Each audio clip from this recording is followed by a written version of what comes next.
Have you ever felt like you were trapped inside your own mind? Like the world was pulling you in 100 directions, and no matter how hard you tried, peace remained out of reach? You wake up, and before you know it, the day has slipped through your fingers. Your emotions run wild, your mind clings to the past or fears the future, and you feel like a spectator in your own life.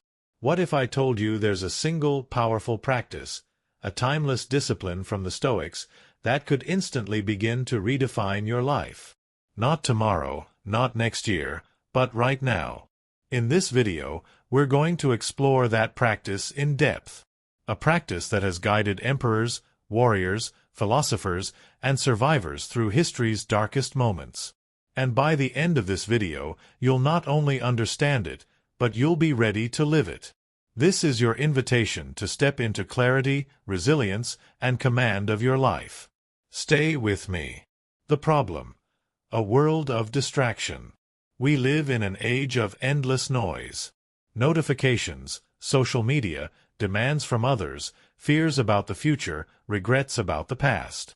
Our attention is constantly hijacked.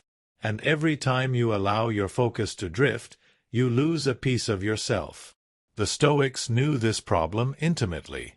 Marcus Aurelius, Emperor of Rome, wrote in his private journal, "You have power over your mind, not outside events. Realize this, and you will find strength."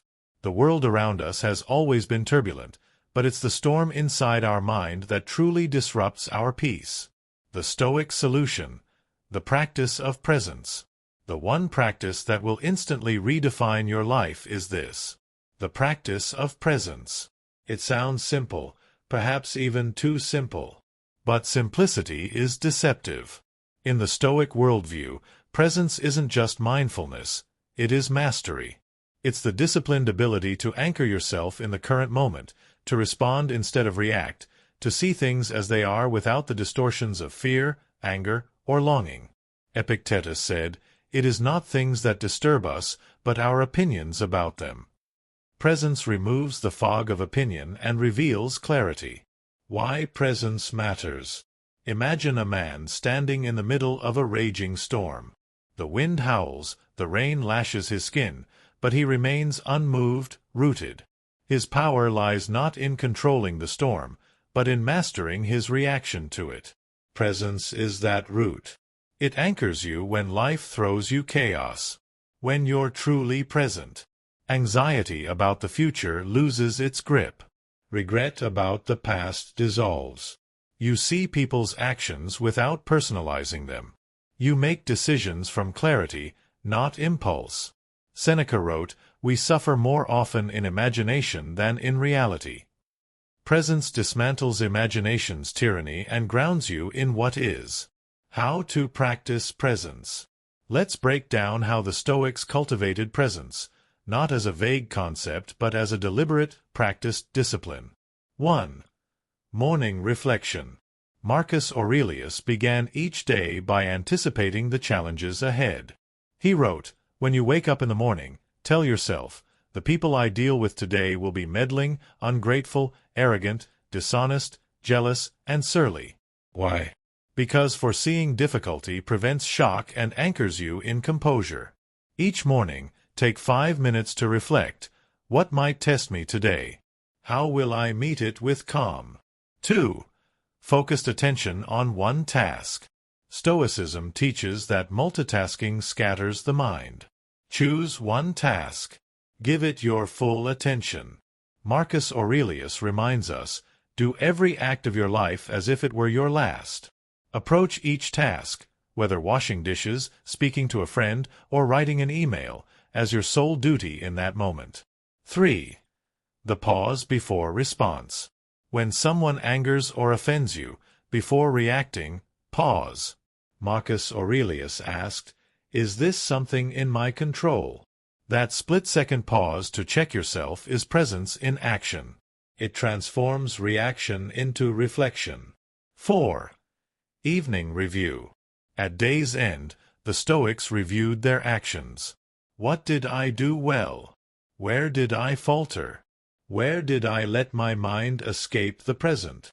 This is not for self-criticism but for awareness.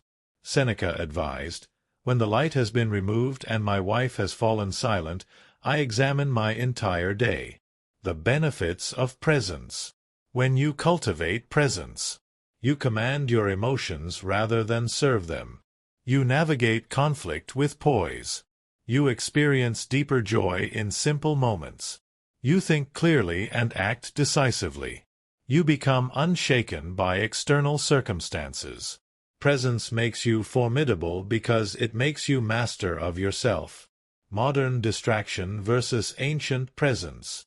You might think, but it's harder now. The Stoics didn't have smartphones, social media, or 24-hour news. True.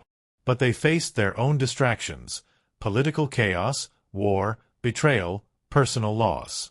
Their wisdom isn't less relevant, it's more essential. In a world designed to fragment your mind, the discipline of presence is your rebellion. Stoic practices to cultivate presence. 1. Negative visualization. Periodically imagine losing what you value. Not to be morbid, but to appreciate it fully now.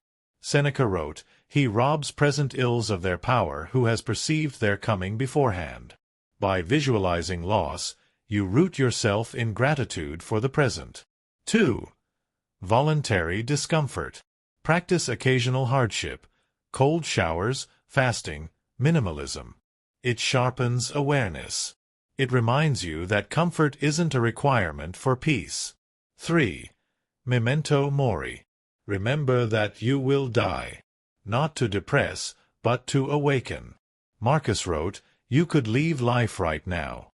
Let that determine what you do and say and think."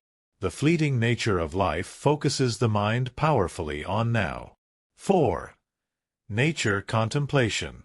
Observe the sky, a tree, your breath. Nature exists wholly in the present. Aligning with it recalibrates your inner world. Real-life application. Picture yourself in a heated argument. Your instinct is to lash out. But presence asks, is this useful? Is this in my control? Or you're consumed by regret. Presence whispers, that moment has passed. This breath is real. In any situation, presence is a sword that cuts through the fog. Why most people fail. Most never practice presence because it's uncomfortable. The mind craves distraction. It fears silence because in stillness you meet yourself, your fears, your wounds, your emptiness. But it's in that meeting that transformation begins. The Stoics chose discomfort over delusion. Marcus Aurelius, amidst plague and war, wrote calmly about death, duty, and meaning.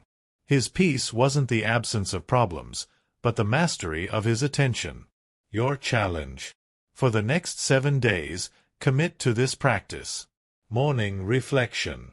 One fully present task. A pause before reaction. Evening review. Track it.